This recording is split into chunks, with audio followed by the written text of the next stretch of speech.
Hello and welcome to another video, and today I want to talk about materials, gold, XP and where to farm the most optimal farms so you can blast through the game, level your characters and later on also equip them with the best items possible. Now the easiest answer to give you would be just to say Infernal Horde, but there is a little bit more nuance to this than you would imagine at the first glance. Now Infernal Hordes go from tier 1 to tier 8, so you can upgrade those with the scrolls you receive after completing an Infernal Horde and looting the chests. You click on it and then apply it to a compass. This upgrades the compass to tier 8 from tier 7 and so on and so forth. Now, one might think that tier 8 rewards the best stuff, and that is partially true. But it's much more tedious to run Infernal Hordes at tier 8. Not many builds can do this, and even if your build is able to do this one, it is going to suck in the long term because you take longer to complete them and it's tougher and easier to die, so the chance of failure is pretty high. So my recommendation for this one is to farm tier 7. Well,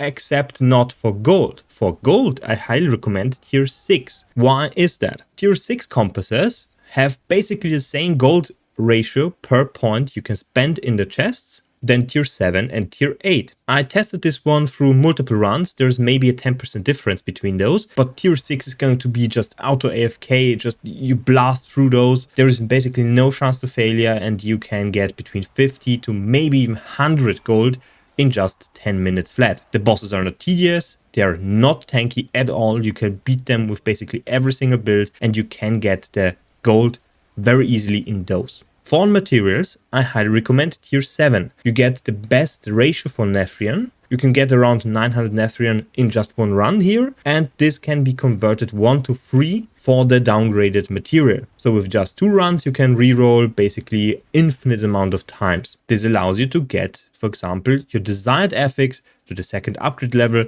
and then you basically have to farm just tier 7s to get this one to tier 12 and then do it over and over again until you get your desired result. During all of this, you will run out of rawhide and iron chunks. I guarantee it. I ran out multiple times, but I'm currently at a decent amount. So usually those materials would be only obtainable through salvaging gear. This means if I salvage this one, I get rawhide for armor and I get iron chunks for weapons, and there is also jewelry materials. If you run out of rawhide and iron chunks, this is not the method you want to do. What you want to do instead is look at the timer here, Legion events, and do the Legion events. The Legion events reward 1000 rawhide and 1000 iron chunks every single time. Now the timer for this one can only be seen on the map, but if you are a connoisseur of good apps, you can download the Mobilitics app that adds an overlay with a timer that you can display permanently on your screen if you want to. Just so you know, I'm not sponsored by them to say this. I just really like their app. I'm currently not having it enabled because you can just hide it if you don't want it displayed currently, but this is a great way to keep track of this one. So for rawhide and iron chunks, you want to do the events. For abstruse sigils and coiling wards, as well as baleful fragments, you want to salvage your gear, legendary gear to be specific. It doesn't matter what Infernal Horde you do for this one. You can just go into the easiest one you can find. So for example, tier 6, instead of going for the gold, you can just loot the chest over and over again and then salvage all your gear. This will give you enough abstruse sigils and coiling wards so you can reroll your gear constantly. The veiled crystals are obtained from the material chest, so when you're farming your Neathrion, you also get a lot of veiled crystals and you never run out of those. Same with Forgotten Souls, so those are automatically taken care of. Next up, let's talk about boss materials, because a lot of people are struggling with those. So the living steel, the best way to do this is just the hell tides. You want to open the chest for living steel. You basically get enough materials for 1 boss per hour, roughly, if you just do those chests. Malignant hearts are a little bit more tricky. For those, you need to do the Tree of Whispers, the Legion events, and the world bosses. All of them basically guarantee parts for the malignant boss, so Varshan. If you want to farm this specific boss, do the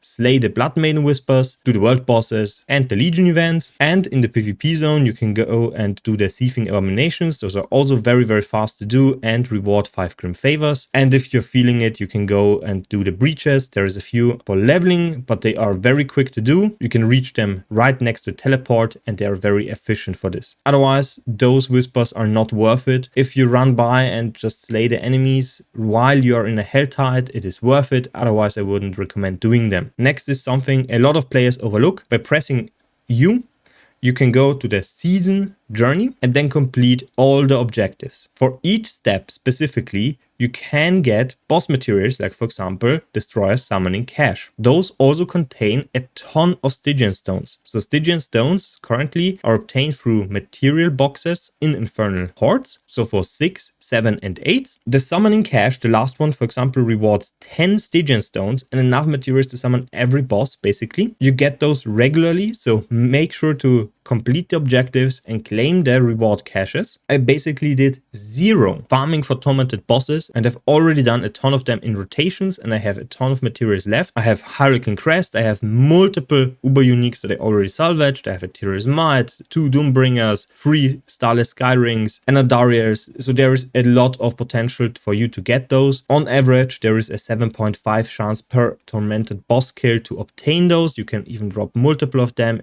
during your run. For those specifically, I would highly recommend looking for a party. You can either do this in-game in the trade channel, so type in trade and then looking for a rotation. Usually you type in the order by alphabetical order, so you look at the names of the characters and then choose the order in which you start the boss. Meaning if there is a player with the name A, this player usually starts the first boss. Then you pick up everything, then you sell, come back and do it again. This is a rotation for 4 players, so you get for 1 summon, basically 4 summons. Materials obtained this way from a boss are only obtained when you summon the boss. Otherwise, you can get the loot for every single boss kill. Other great ways to find a party are the Sanctuary Diablo 4 Discord channel, and if you have a guild, a guild. So for Resplendant Sparks, you can either salvage the mythic item you don't need, then you get 1 spark, you need 4 sparks as well as 50 million. Then go to the Alchemist, to the Transmutation tab, and you can craft it for 50 million and for Resplendent Sparks. Now, the sparks are obtained in the following orders. The first one is through reputation. So once you complete Esther's questline, the first quest, you unlock the reputation on an alternate character. You don't need to complete the whole questline, just the first quest is enough. Once you have done this on a character, you can claim the Greater Turin Arms Cache, and there is a Resplendent Spark for every character you bring to level 100. On the 20th of August, you will get a B event, so it's much easier to level your characters. This will be ongoing for 7 days, so a great time period to level your characters. Another way to obtain a Resplendent Spark is to beat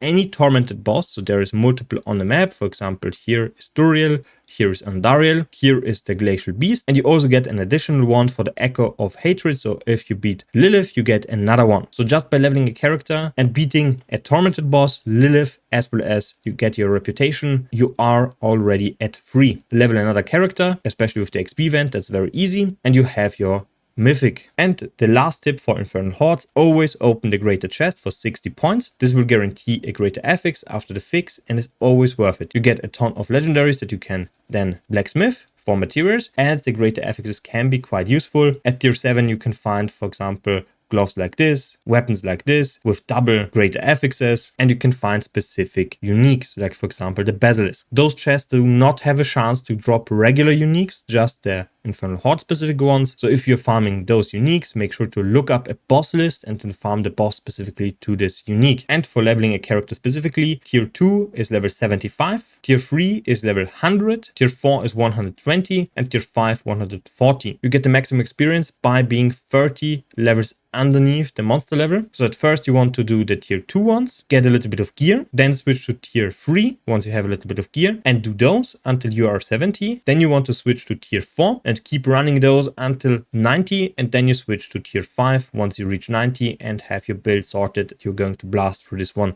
very easily. And the last tip for leveling specifically, if you have a Uber unique, those have a level requirement of 35. If you are seeing a higher level requirement, like for example here, level 60, you need to unsocket the gem and it reverts back to 35. This will make a massive difference. This character is basically undying, impossible to kill with 15k health at 71. I deal millions of damage with this one already, despite being only 71. Anyway, thank you very much for watching. This sums up the video. If you have any questions, please comment down below. Also leave a like and subscribe if you haven't already. The next build guide will be out tomorrow. Boulder, Druid, very, very strong. The speediest boy alive. Also very, very tanky and very fun to play. So see you next time. Bye.